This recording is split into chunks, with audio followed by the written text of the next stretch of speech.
Hello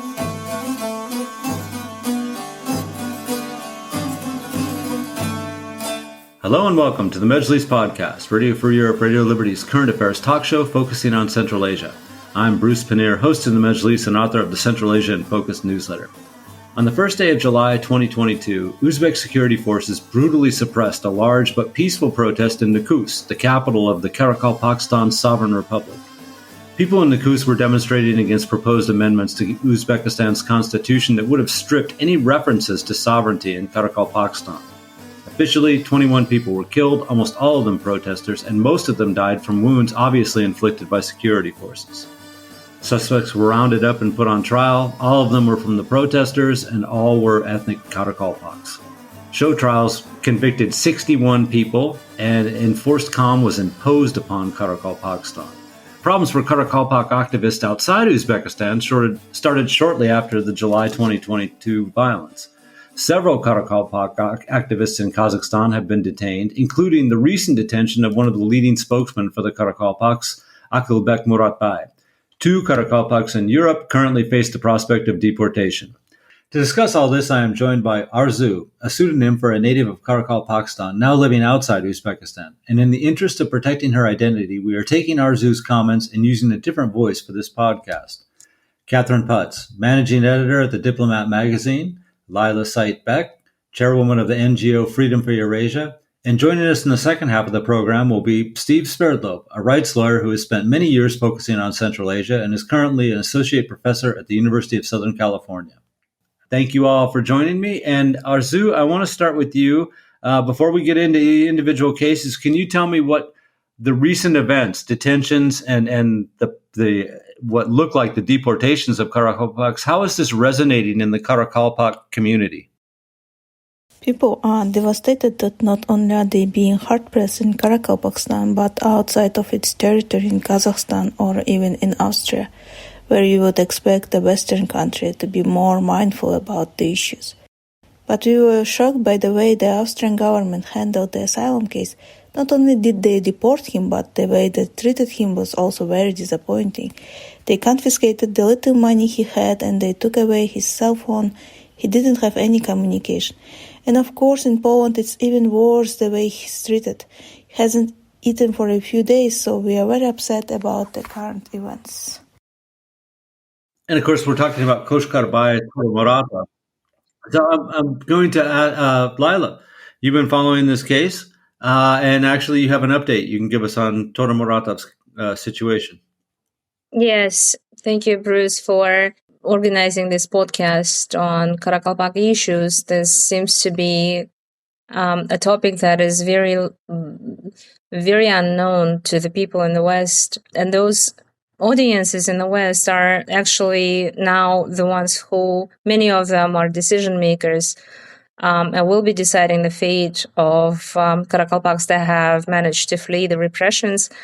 The situation of Koshkarbay Muratov has been quite complicated in the last several days. He applied for asylum in Austria, but unfortunately, it was decided, according to the Dublin regulation, that the country that is responsible for his asylum application is Poland, because that's where he entered Europe in 2023, and he also held a visa issued by Poland. So he was transferred to Poland, I believe, on the 27th or 28th of February. Don't remember the exact date right now, unfortunately. The transfer was also quite harsh because he was deprived of food and water for extensive periods of time. His luggage was lost. Some of his devices were lost. His devices were also confiscated for extensive periods of time where he was left with no communication. He was finally brought to Warsaw Airport and he was detained there until the Polish court decided whether or not he should be detained further pending his asylum procedure, or whether or not he should be released and live elsewhere and enjoy his freedom and participate in the asylum procedure without the need to be locked up in a closed camp for asylum seekers. His treatment in the airport initially was quite harsh as well, because the Polish authorities somehow at the airport told him that they actually told a lot of absurd things. They told him that there is no asylum for Uzbek citizens. They tried to deny his right to lodge an asylum application initially. But then we were able to get our colleagues, human rights organizations in Poland involved, the Association for Legal Intervention and the Helsinki Foundation for Human Rights. So both of them got involved. They have reached out to the border guards at the airport. They have sent their lawyer over and provided an opinion of human rights organizations to the judge. And thankfully, the efforts of everybody's joint efforts basically helped to get him released today in the morning. Okay, thank you. But before I leave, Tore Marata was actually one of the Karakalpaks who was detained in Kazakhstan, right? A couple of years ago, and was in detention for like a year. Is that true? Yes. He was one of the 5 Karakalpaks that were detained in 2023, I think, right? 2022, I don't remember, a year ago. And he spent a year in a Kazakh prison and that was due to extradition request by Uzbekistan. Uzbekistan has accused Karakalpaks living in Kazakhstan, him and his other colleagues from the diaspora, of conspiring to violently overthrow the constitutional order in Uzbekistan. And among them was also a pediatric cardiologist, several other activists who really aren't, the type that would actually be able to do any of the things that Uzbek authorities have accused them of. Thanks. Katie, let's talk about some of the Karakalpaks who are detained or were detained in Kazakhstan, but I'm thinking specifically about Akilbek Muratbay.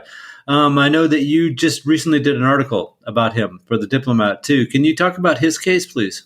Yeah, so Akilbek was detained in mid-February in Kazakhstan on an extradition request from Uzbekistan.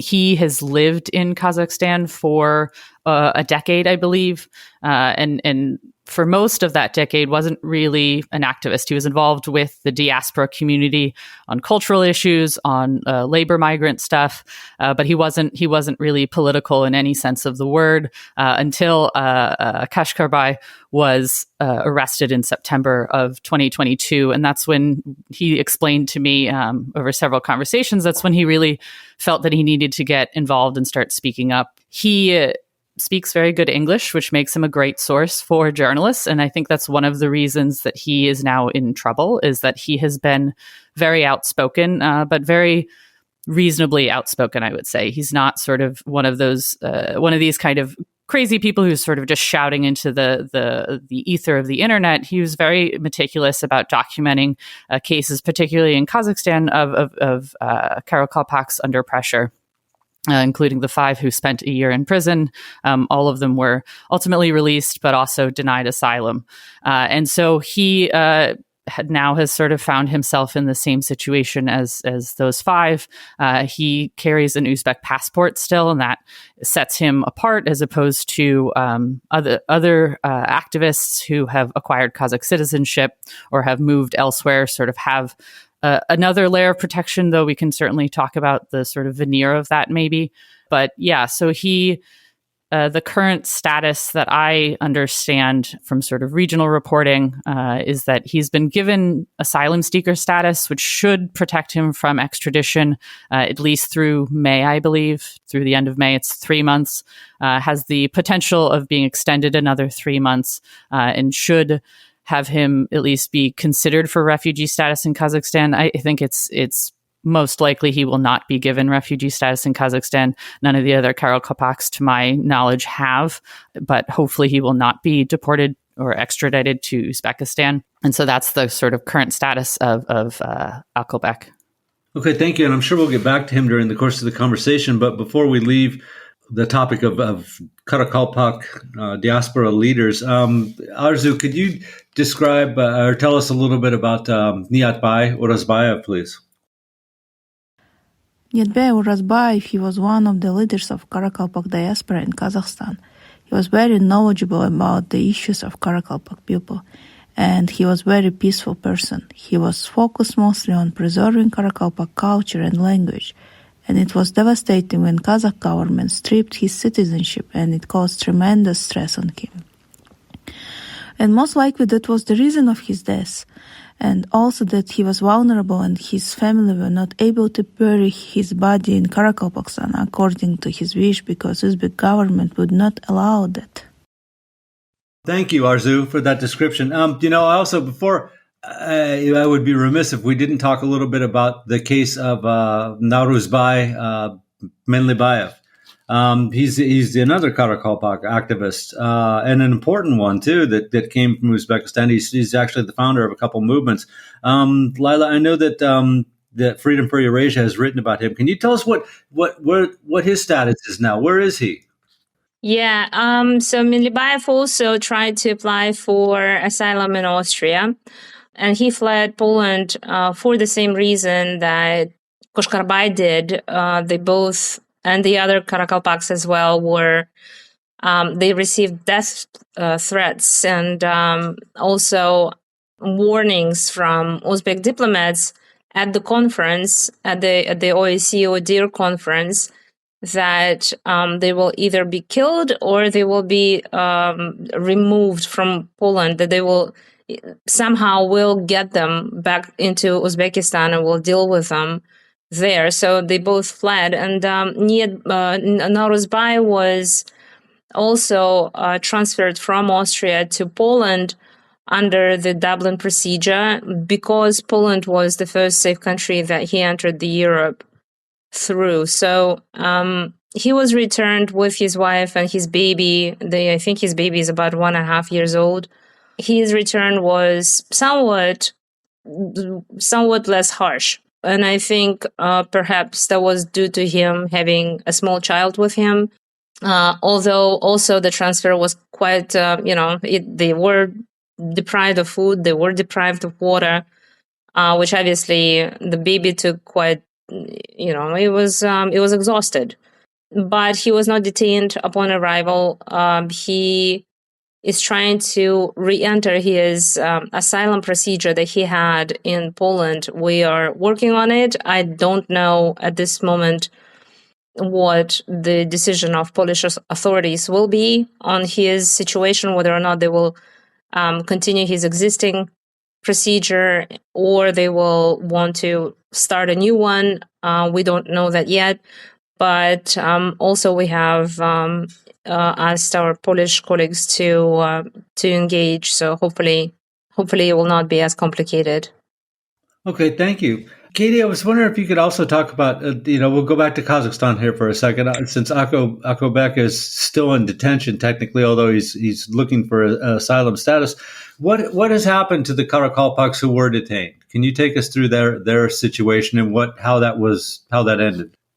Yeah, so the 5 that I'm aware of that were detained, most of them, I believe, between sort of September and November of 2022, all of them spent a year in prison, which is apparently the legal limit in Kazakhstan, and then they were released. So none of them were extradited back to Uzbekistan, which is what the Uzbek authorities had requested.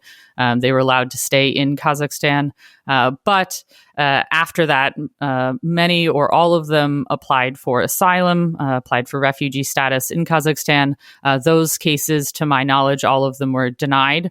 Kazakhstan doesn't often grant refugee status.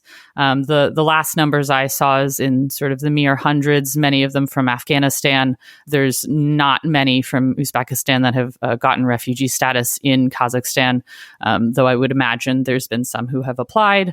And, I think for me, it sort of mirrors some of what we saw with regard to Uyghurs who fled China into Kazakhstan, sort of fleeing persecution in Xinjiang. They would apply for refugee status in Kazakhstan. Kazakhstan would consider it and then deny it.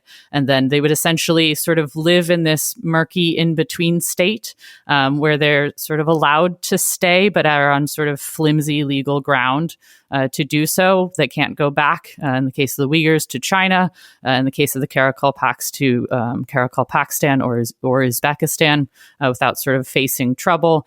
So many sort of move on then to European countries where their refugee applications are more likely to be accepted and they're more likely to find asylum. It's by no means guaranteed. And so, these people live in a very precarious situation where there's not really a place that they can be safe necessarily. And I do want to sort of go back to the question you had for Arzu about Seiitbek or Urazbayev. I spoke to him in May, I think it was May of 2023, after sort of the trial in absentia that he and another sort of Karakalpak abroad were convicted and sentenced to sort of long sentences. And one of the things that he said to me then was that he was really worried that he would just be sort of packaged off to Uzbekistan in the night. And I think that worry certainly drove a lot of the stress that he was under. And then with the stripping of his Kazakh citizenship, that became an even more likely possibility that he would just sort of be taken in the night and packaged off to Uzbekistan.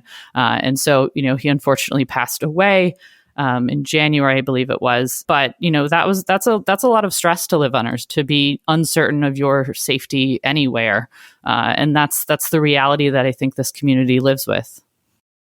I would like to echo what Katya said about the stress. I spoke to Raisa Kudaibergena. She is a cardiologist in Kazakhstan, and she's experiencing major health issues. And on top of that, she says that every day she has a fear that someone will come and deport her to Uzbekistan, and she is also concerned for her children. So activists in Kazakhstan right now, they're experiencing lots of instability and uncertainty.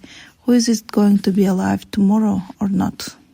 Yeah, understandable. And I should mention, too, that in the case of Kazakhstan and asylum seekers, that even Katie had mentioned that Uyghurs couldn't get asylum there, but even ethnic Kazakhs from Xinjiang have not been allowed to, if they illegally cross the border, they've had problems trying to get asylum in Kazakhstan. We've reached the halfway point, so I want to remind everybody that we're talking about the plight of Karakalpak activists outside Uzbekistan, and my guests are Catherine Putz, managing editor at the Diplomat magazine, Leila Seiitbek, chairwoman of the NGO Freedom For Eurasia, Arzu, a pseudonym for a native of Karakalpakstan who is now living outside Uzbekistan. And shortly, we should be joined by Steve Swerdlow, a rights lawyer who has spent many years focusing on Central Asia and is currently an associate professor at the University of Southern California.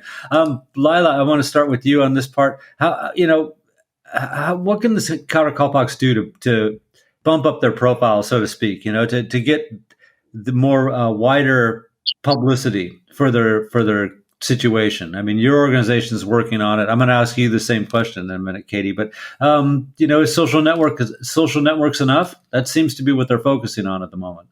Well, there are many things they can do, and this civic mobilization for Karakalpak seems to be problematic, simply because they are this very suppressed society within a very suppressed society. So, all the filters that Uzbekistan has on its own civil society, it's like a double for them. So, and they're like further away, right, from everybody else, because the world has been sort of like looking at the Uzbek problem in general, and weren't even seeing Karakalpak issue behind that, except for the instances when Uzbekistan was kind of, using Karakalpak issue as an instrument to boost their own agendas elsewhere on the international arena, talking about the climate change or whatnot, talking about the RLC problems, and maybe trying to talk about some efforts to correct it and stuff. But generally, they were shielded from everybody else. And I think what Karakalpaks are now doing, how they have mobilized themselves and how they are exchanging information and reaching out to journalists and reaching out to international organizations and talking about their problems, just being outspoken, really, is what really is going to make a big difference for them. For the world to at least start seeing them, seeing their problems, seeing the discrimination that they have to face on a daily basis, the repressions that they have to face. This is very important and actually very impressive. The courage that they are now showing in bringing up their issue to the international level. Yeah. So the more they talk about it, the more chance there is that the Uzbek authorities finally will find, strength in themselves to at least start talking to them, talking about, the issues that they face instead of trying to suppress the problems altogether. Yeah. This is very important what they're doing, and also for the researchers that focus on various issues, including the issues of ethnic minorities, or those that are researching repressions, anything that is connected to Karakalpak issue. The more material there is, the more thorough and deeper research there is available for them, will be very important in the coming years anyway. What also is interesting is, and I'm very happy that this has happened, is that this narrative that was put forward by Uzbek authorities, painting Karakalpaks as these separatists and extremists, that this narrative has finally changed. And now we see that these people aren't, separatists or extremists, and what has been happening to them at least since the 2022.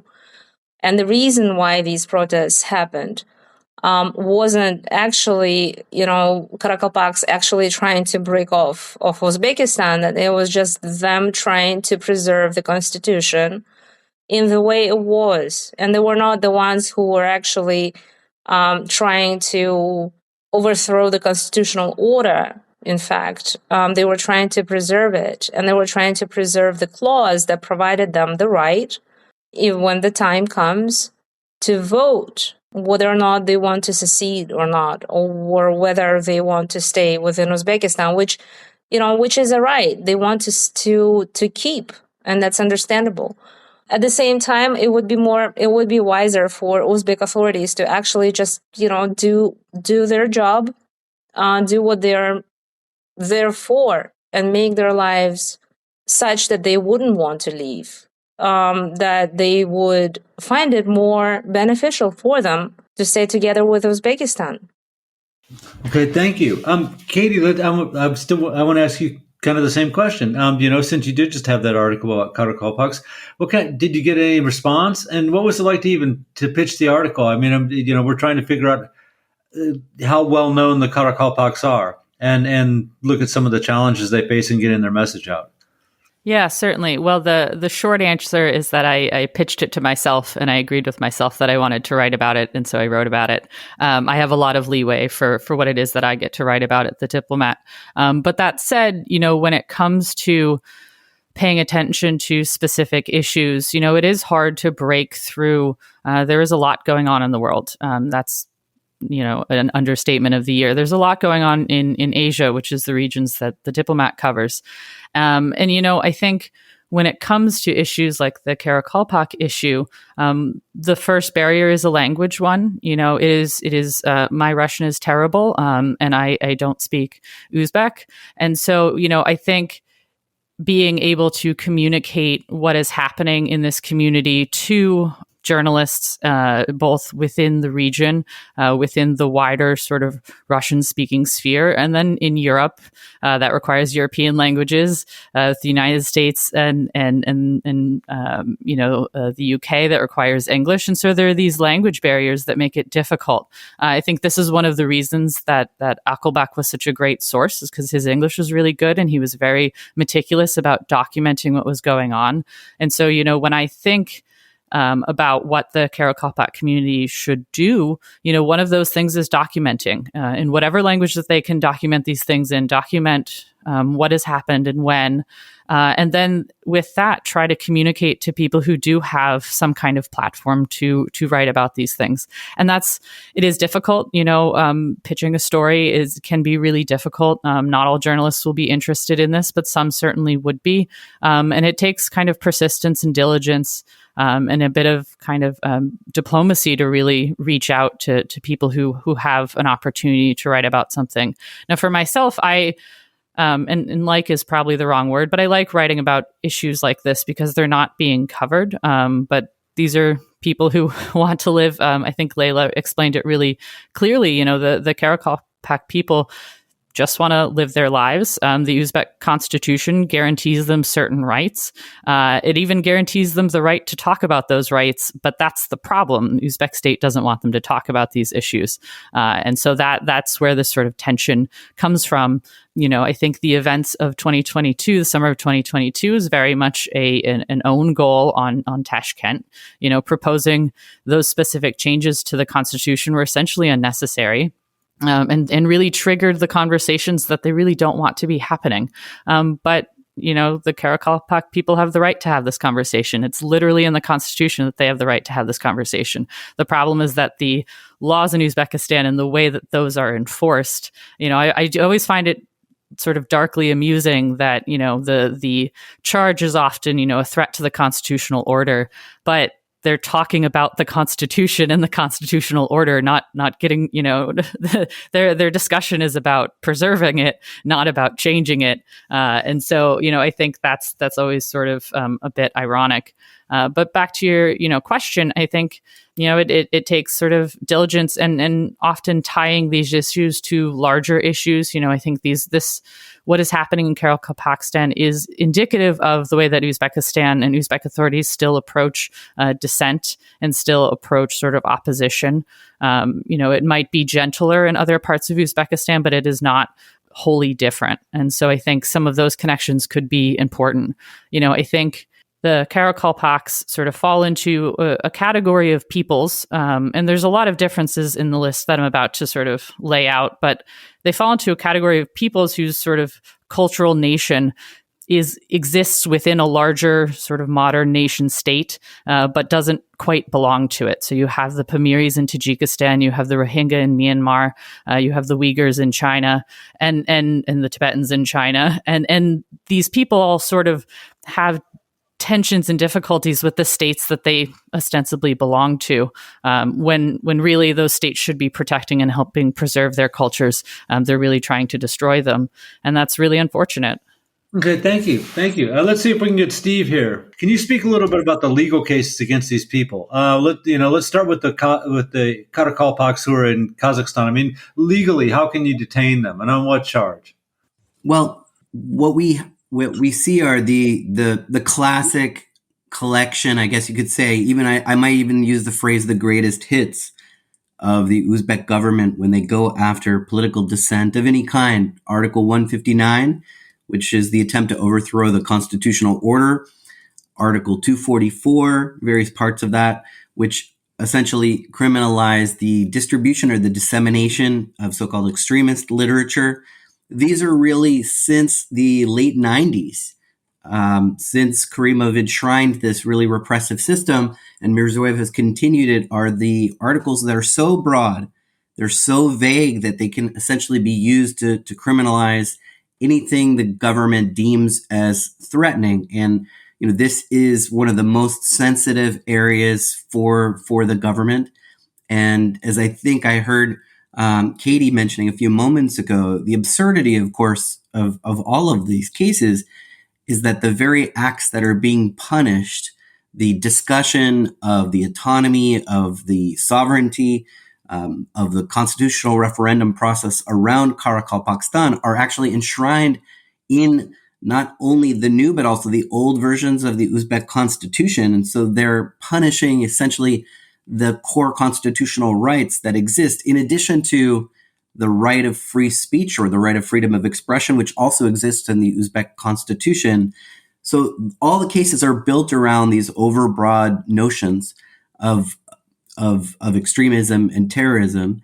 And as we can see, they affect those inside Uzbekistan and inside the Republic of Karakalpakstan, and they extend outward to Kazakhstan, to Russia, and transnationally, to also beyond that to Europe. And we also see that in the recent round of repression, the case concerning Akulbek Muradbay, who has been, to my mind, one of the most helpful, most constructive, most professional voices, and an always peaceful voice.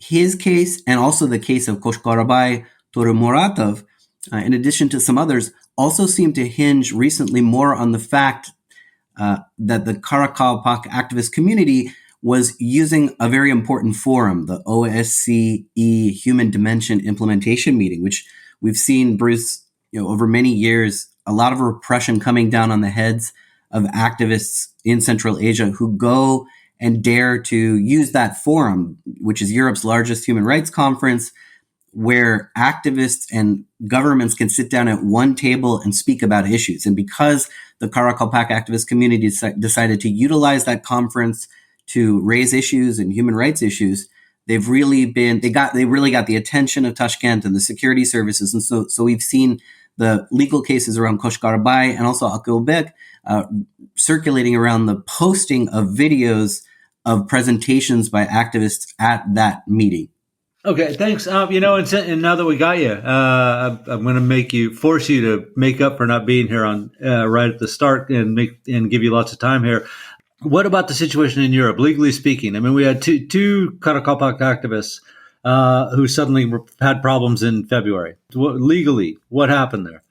Well, there's different levels of problems here, and one issue, of course, is the so-called Dublin Protocol. And I'm not a European immigration lawyer, but I can tell you that one of the things that has been a continuing source of difficulty for not just for Karakalpaks, but Central Asian asylum seekers in general is the really inhospitable climate to migrants and especially to Central Asians in Europe for many years now, at least dating back to the migration crisis around 2015 that we know was related to mostly Afghans and also Syrians. But in that inhospitable climate, we've seen migration authorities really not understanding, not even seeking to understand the severity and the level of risk that Karakalpak activists and others face when they engage in peaceful human rights activism or political opposition activity. And so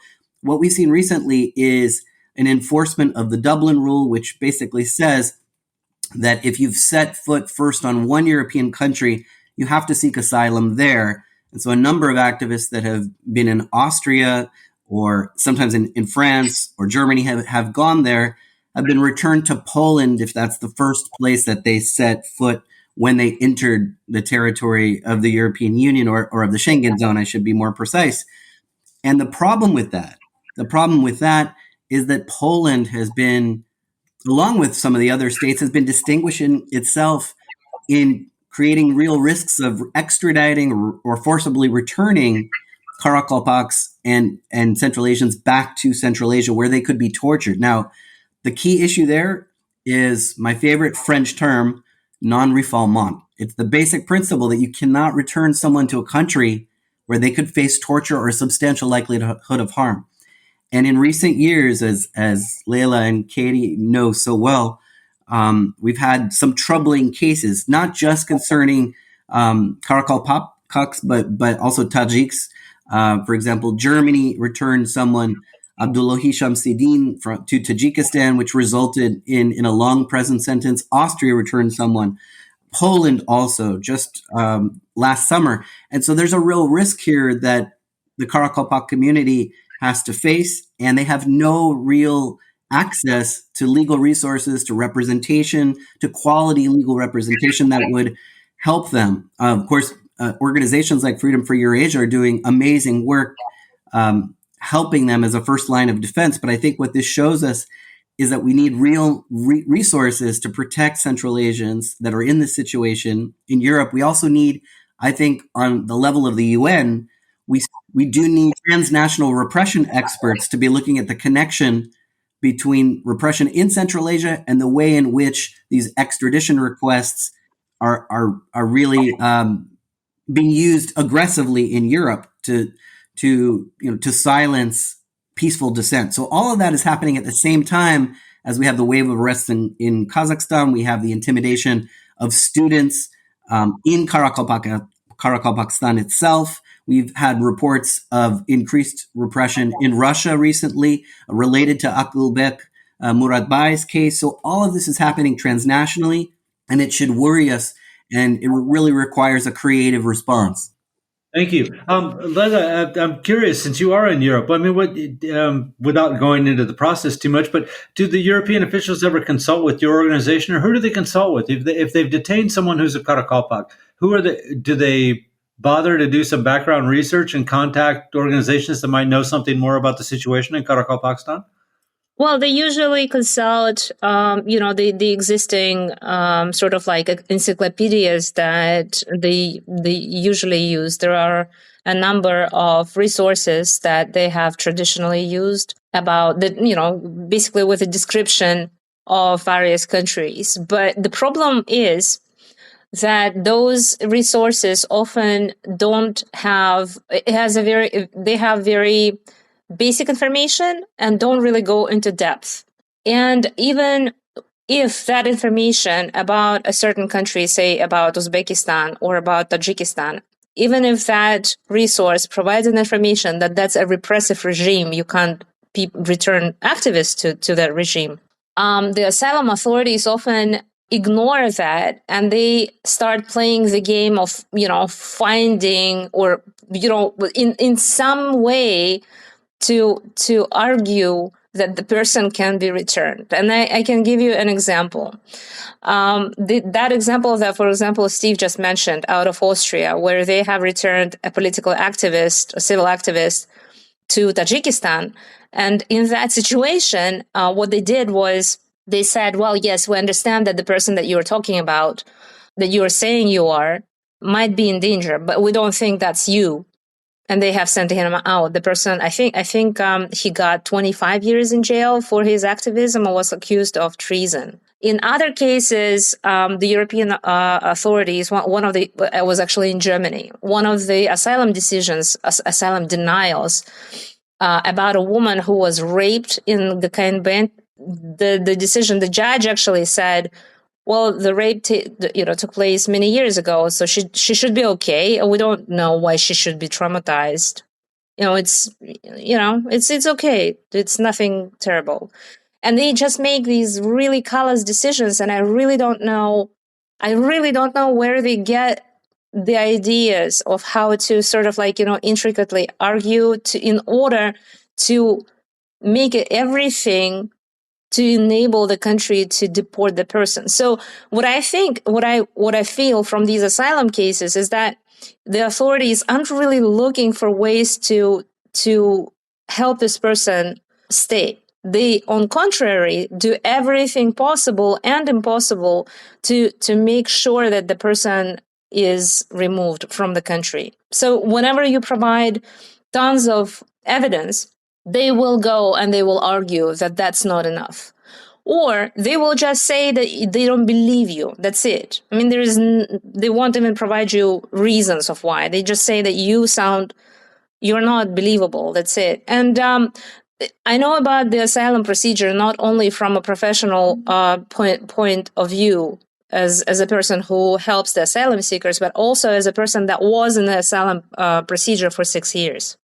I was in the Austrian asylum procedure for 6 years. It's a very difficult, very stressful process. It's difficult to fight even for a person with a legal background. And so, for our dissidents that are coming from Central Asia and usually aren't lawyers, to face that is a very, very difficult challenge. And I feel very sorry for them. They come out very traumatized. They come out very stressed out. They probably, it will take them years to get over it. Okay, thanks. We're running short on time, and that's unfortunate. But so I'm going to give everyone a chance to make a last comment. Katie, I'd like to start with you. it seems to me like the problem for Karakalpaks is we don't know that much about what's happening in Uzbekistan. We get some hints and stuff, but even the Karakalpaks outside Uzbekistan, it seems like the situation's getting worse for them. Do you get that feeling? Yeah, I mean, I certainly, to go back to one of the things that you mentioned at the top is, or it might have been in a previous discussion that we've had, certainly since the events of July 2022, the pressure sort of ratcheted up first on Karakalpak activists inside of Karakalpakstan and then those outside of Uzbekistan. And that sort of taps into this larger trend of transnational repression that we see. But I think it does seem to be getting worse. And I don't know how much further that can go, because at a certain point you start running out of people to harass, maybe. But there's this, it just seems to be going in the wrong direction. And, there might have been a point at which discussion and conversation was possible between the Karakalpak community, both outside of Uzbekistan and in Karakalpakstan, and the Uzbek state.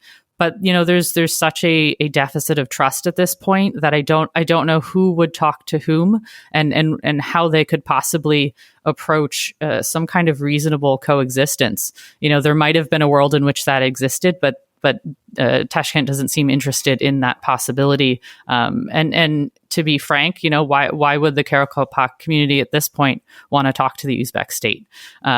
And I think that's a difficulty that if Uzbekistan wants to sort of move past this, they're going to have to reckon with that, because the Karakalpak people are not going to disappear. There's it is a group of people that has a significant diaspora at this point. And there are people who really care about this. I keep going back to something that Akelbek sort of told me. It was like December or January, maybe. He mentioned that his activism was sparked by a personal experience with having a friend who was detained. And then he felt that he had to say something.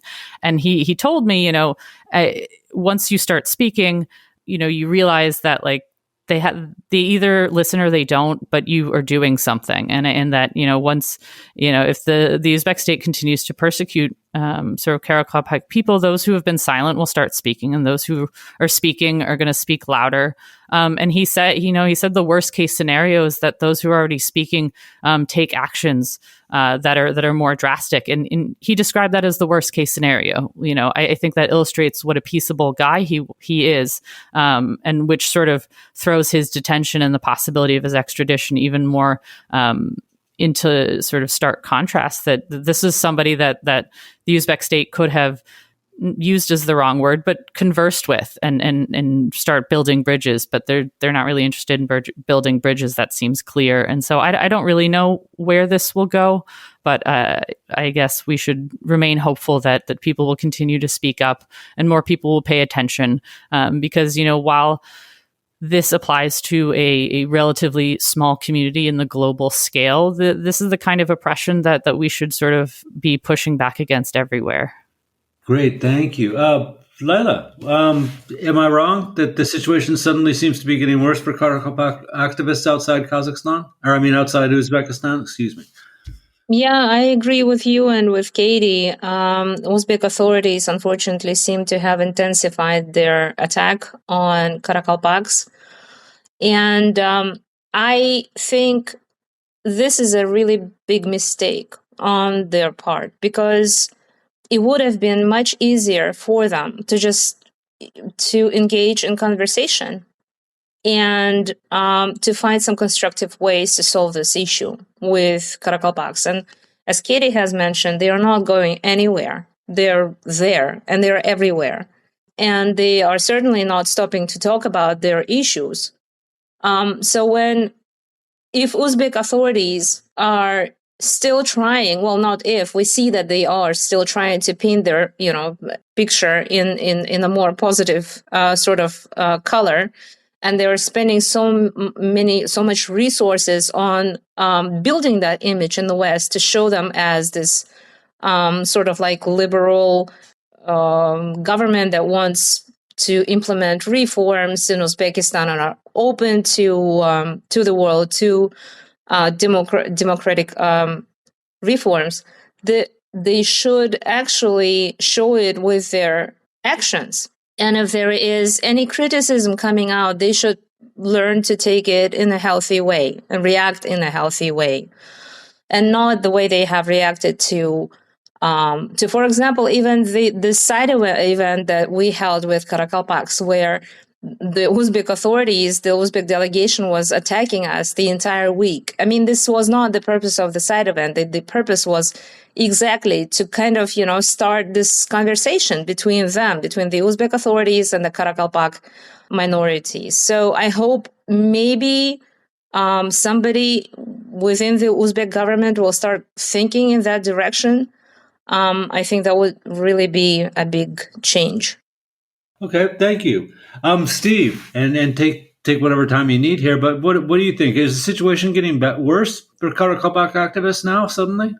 Well, it's been bad, and it goes through these cycles. And I think, as we were saying, and as Leila just mentioned, it's really, and unfortunately, it's not new that we've seen these spikes in repression that come in response to activism at the OSCE conference and other places. And we've also seen, as we've been discussing, a general deterioration of rights and freedoms in Uzbekistan, certainly since the constitutional referendum and Mirziyoyev's re-election. I mean, so many things are not going well. And I think that it's always the canary in the coal mine, or the bellwether, are the treatment of ethnic minorities, issues of autonomy, journalists, and certainly the issue of Karakalpakstan is just not the Achilles heel, but in some way it goes to it's one of those spots in the DNA of the authoritarian governance of Uzbekistan, which goes just right to the heart of the most sensitive questions of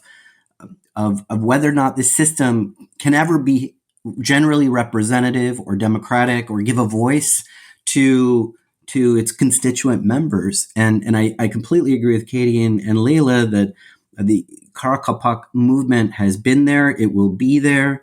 They are a part of Uzbekistan. They deserve a voice. Again, the tragedy so much is that people like Daulat Murat Tajmuratov and Akulbek and others have peacefully tried to engage at every stage in the process, from June 2022 with the announcement of the constitutional amendments to the response to really you could say the kangaroo court, or these trials that occurred, the show trials, and continual calls, especially by Akulbek, to have the parliamentary commission led by the Ombudswoman for Human Rights to release their findings, something that I know I've mentioned on this podcast a few times. We've been waiting and waiting and waiting to see what did that so-called independent commission find, what were its recommendations.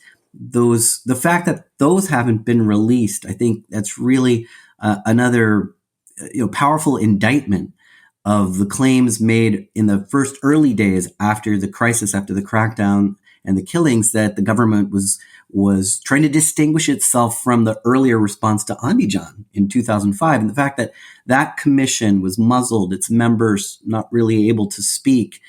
I think there's so many elements here that point us to the need for more pressure on Tashkent.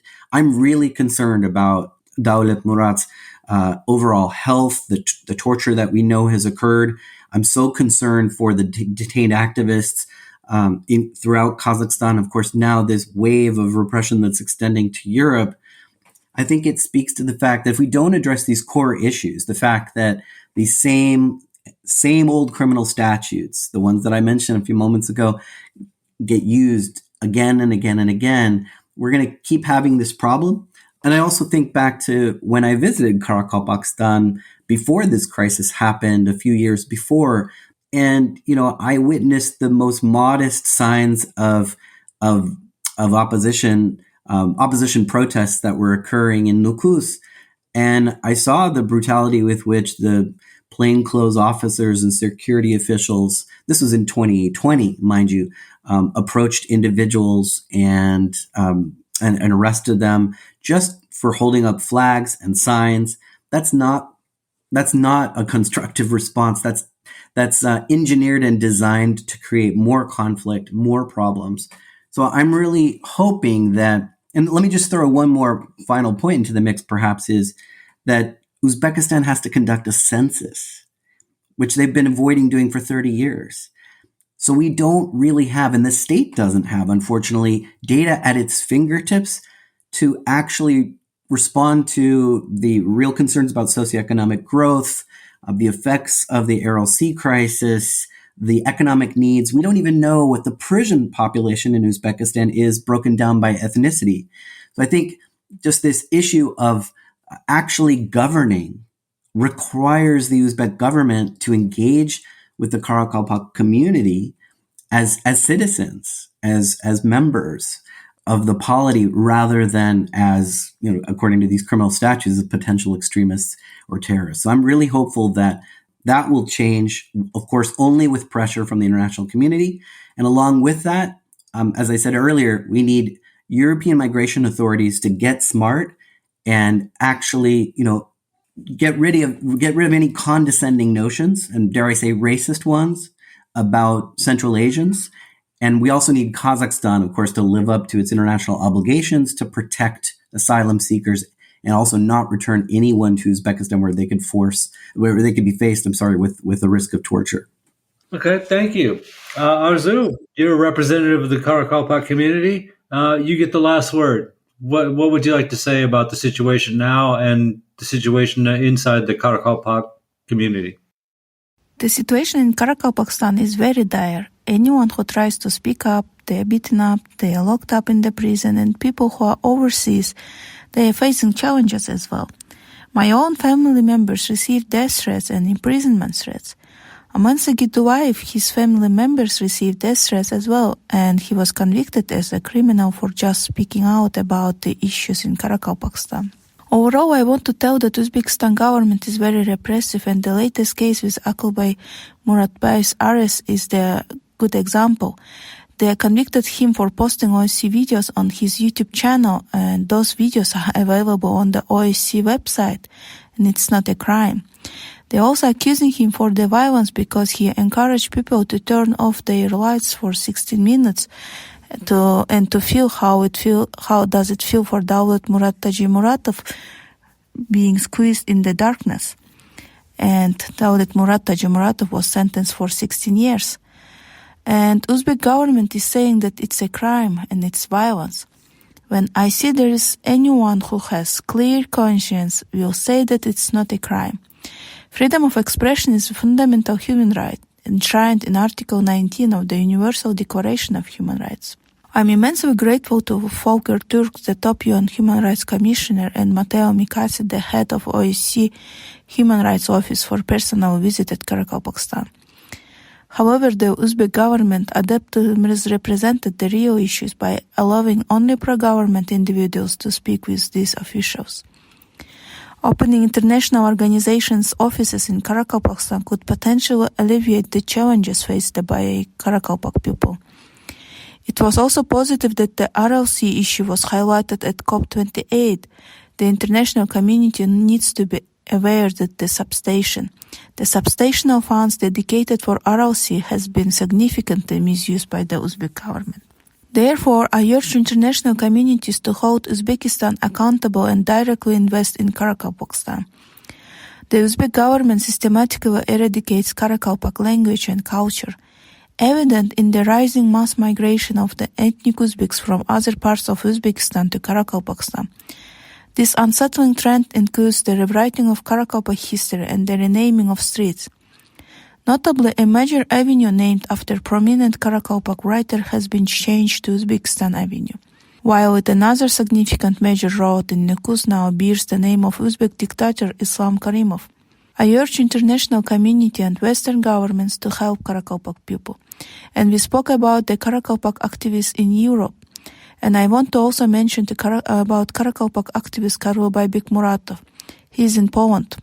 He needs help as well. He is illegal in Poland because Poland is not granting him asylum. But he cannot go back to Uzbekistan. If there is any civil country could help these Karakalpak activists, it will be very helpful. Thank you so much, and I hope that the international community will listen to our voices. Thank you. Good way to conclude the program. So thank you, Leila, Steve, Arzu, and Katie for being with me today. And a big thanks, as always, to Nathan Shoemaker, our Majlis podcast producer in Washington, D.C., And a reminder, you can subscribe to the Majlis podcast or the Central Asia in Focus newsletter by visiting Radio Free Europe, Radio Liberty's website at rfarl.org. Thanks very much, and we'll be back in 2 weeks. Bye-bye.